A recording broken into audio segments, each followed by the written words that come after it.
চন্দ্রা নবীনগর মহাসড়কে একটি গার্মেন্টস ও পরিবহন শ্রমিকদের মধ্যে ধাওয়া পাল্টা ধাওয়া, অস্থিরতায় উস্কানি দিচ্ছে একটি মহল, বললেন শ্রম উপদেষ্টা। ধীরে ধীরে উন্নতি হচ্ছে পাহাড়ের পরিস্থিতি, বাইরে থেকে প্রশিক্ষণ নিয়ে এসে পরিস্থিতি অশান্ত করার চেষ্টা করছে একটি পক্ষ, জানালেন স্বরাষ্ট্র উপদেষ্টা।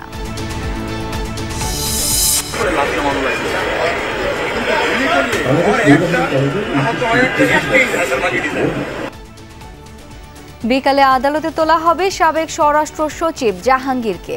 আরেক মামলায় গোলাম দস্তগীর কারাগারে সিএমএম কোর্টে নেওয়া হয়েছে জ্যাকবকে।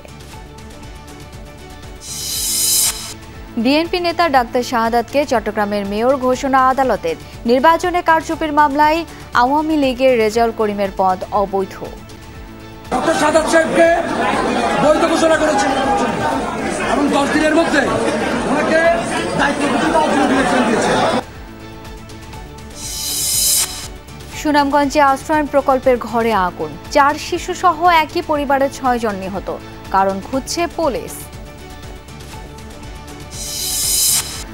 উত্তরে নামছে বন্যার পানি, তীব্র হচ্ছে ভাঙন, প্লাবনে ভেসে গেছে নোয়াখালীর পুকুর, জলাশয়ের মাছ, ক্ষতি প্রায় 615 কোটি টাকা।